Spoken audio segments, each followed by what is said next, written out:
Alright my friends, welcome back to Frogboy X1 Gaming. I'm Andrew and I hear you. So, I'm back to talk about this 4080 Super, and I've made a few videos now already showing that like the 4080 Super in my build is not significantly better than my 7900 XT experience, and the only feedback I seem to get is the people that are like, yeah, dude, that's awesome, which is cool, which really is awesome.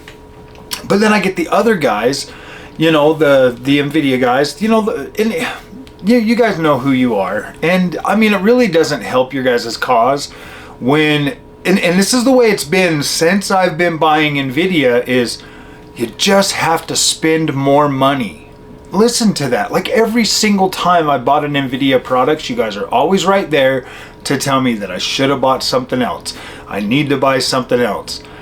How, like, do you guys even listen to yourselves? Honestly, like seriously, if I get the AM5 platform and a 7800X 3D, guess what? That makes my 7900 XT better as well. I don't think you guys understand this. So I've actually watched some other benchmarks, you know, of the 7900 XTX in certain games, and that shows, and that is even getting higher FPS than the 4080 Super. Maybe it's just time for you guys to accept, honestly, maybe it's just time for you guys to accept that AMD is actually making very good cards that hold their own against these Nvidia, overpriced Nvidia GPUs.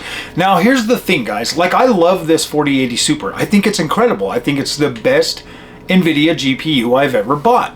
And I mean that. Like, I really mean that. I'm not super disappointed with the overall performance of it.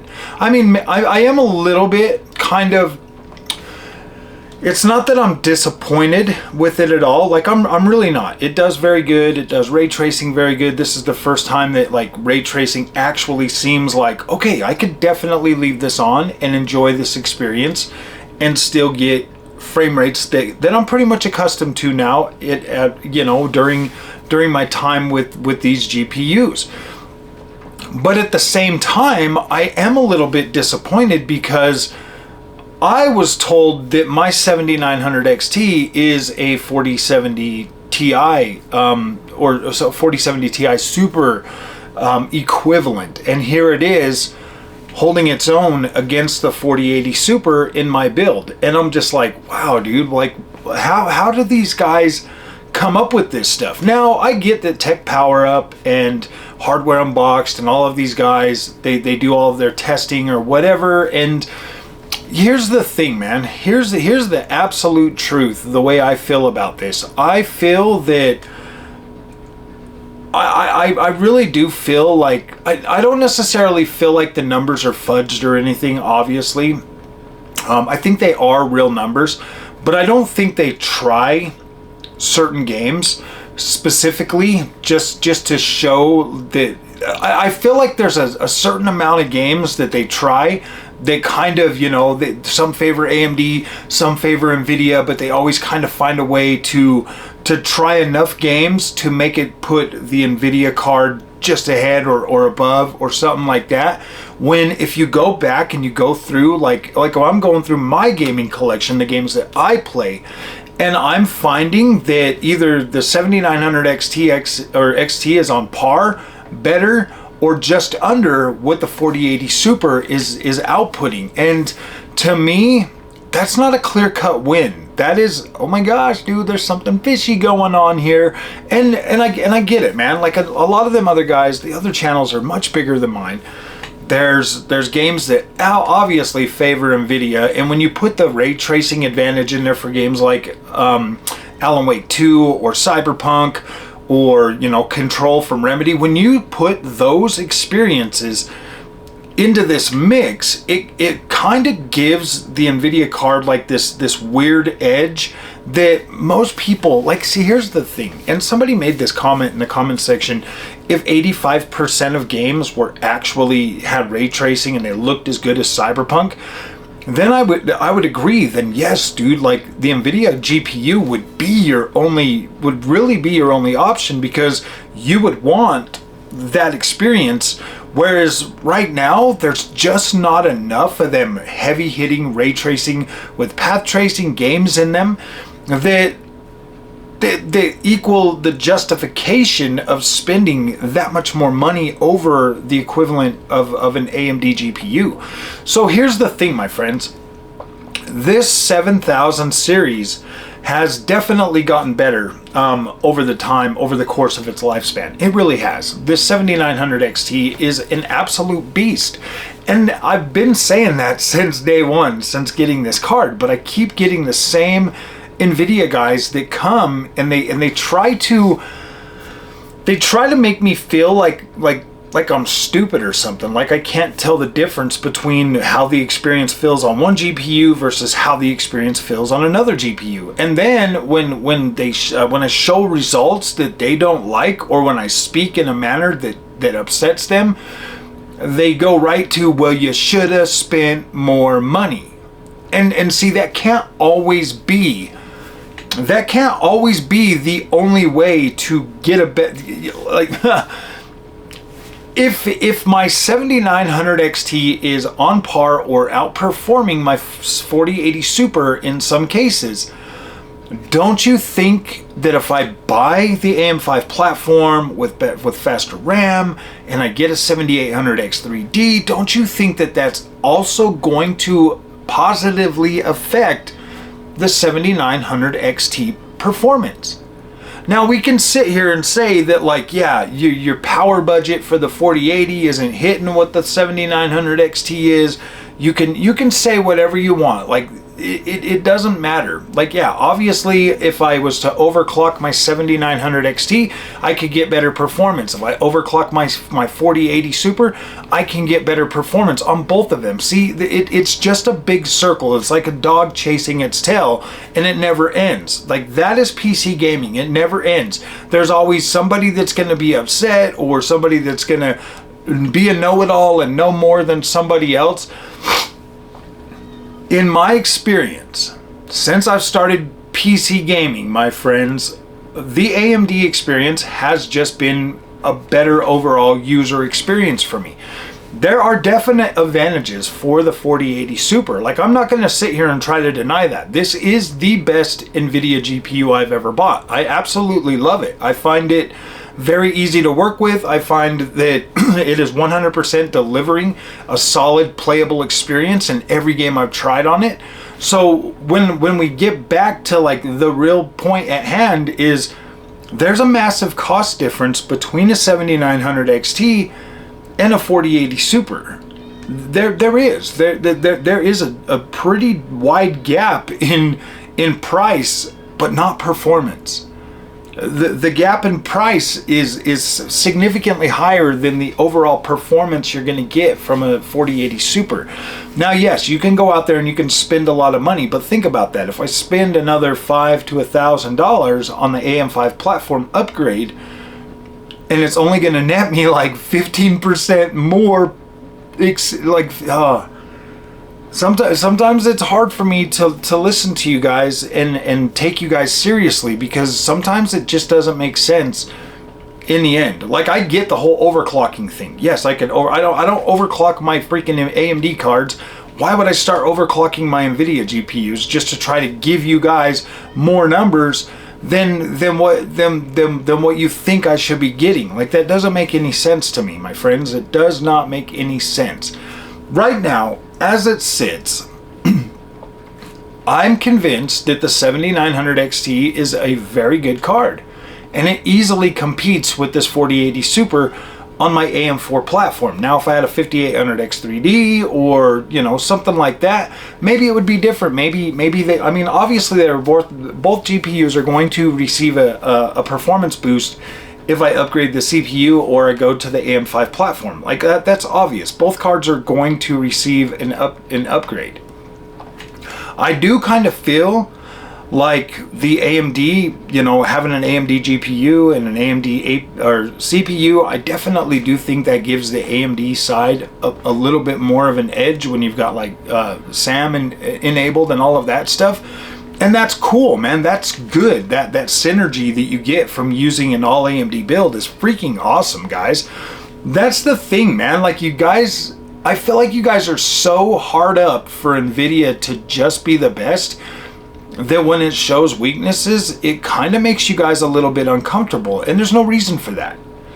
You just need to understand that, like, look, man, you're paying a premium price for the Nvidia products. That's all I'm saying is you're paying a much higher price for these Nvidia products that are slightly better than what AMD has to offer. And I like AMD. I think it's awesome. I don't think there's a lot of people out there that give AMD the credit that they deserve. All companies make mistakes along the way. Nvidia makes mistakes, AMD makes mistakes, Intel makes mistakes.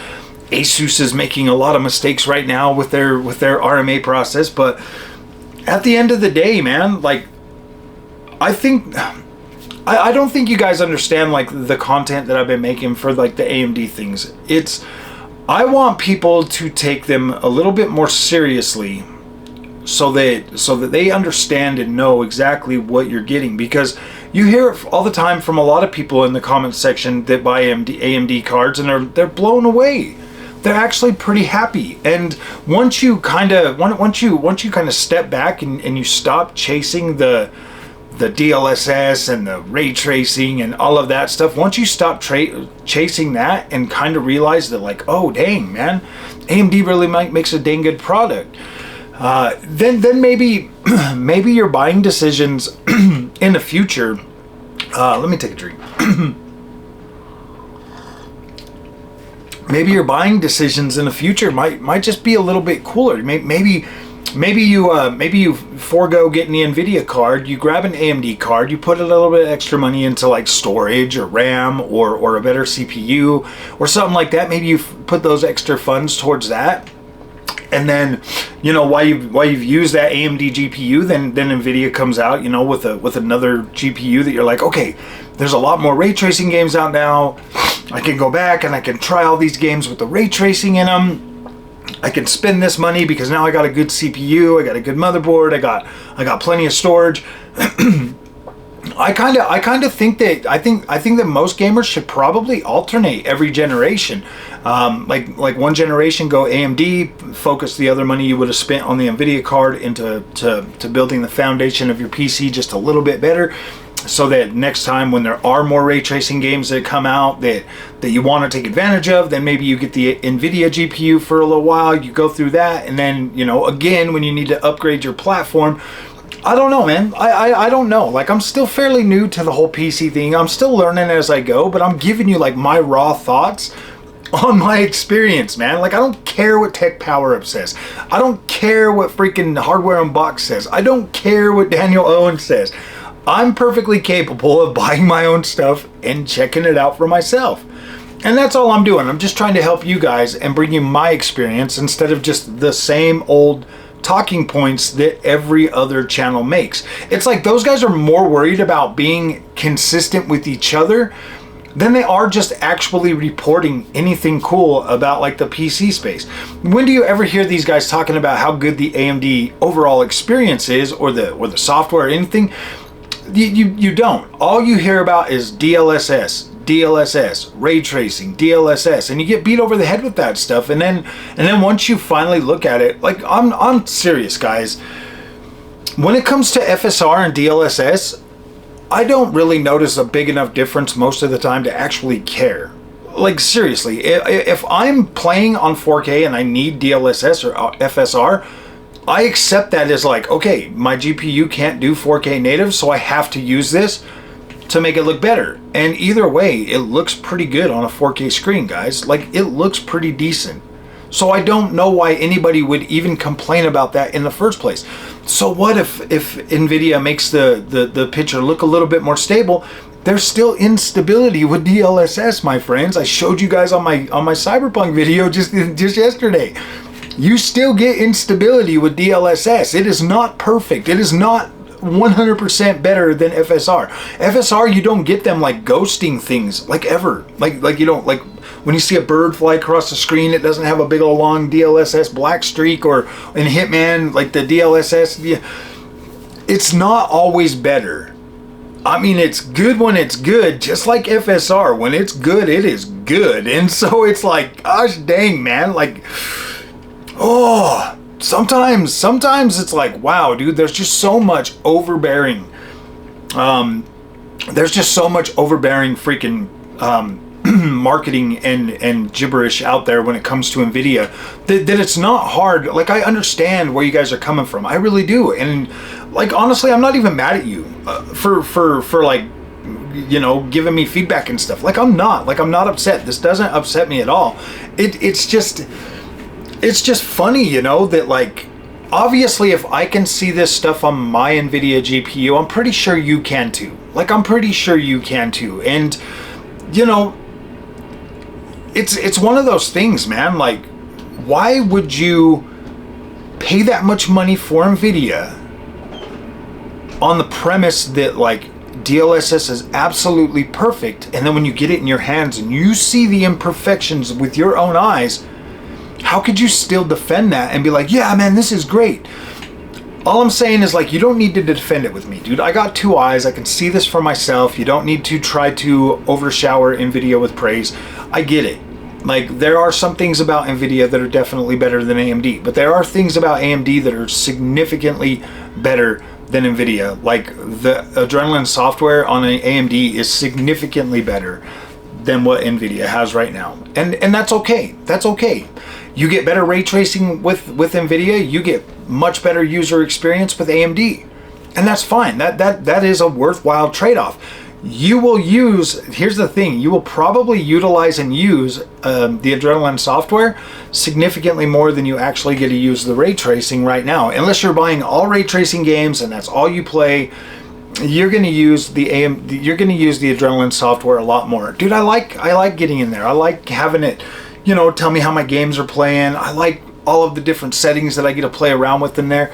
I like the AMD. I like AMD. The platform that AMD brings to the table and offers is really, really good. And you do still get fairly decent ray tracing performance on a lot of the games. Like, seriously, Alan Wake 2, Cyberpunk, and maybe a couple others are pretty demanding. But most of the other ones aren't. Most of the other ones are perfectly playable on an AMD GPU. And you can still get a playable experience. You might get a little bit better on Nvidia, but you can still get an absolutely playable experience.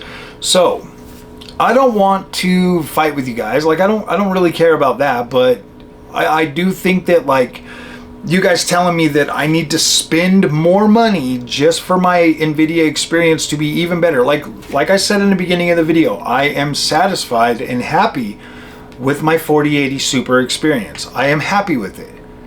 I am. Like, I'm not mad at it, not even a little bit. But at the end of the day, guys, quit telling me I need to spend more money to get 15% more performance, because that's when I would start getting aggravated.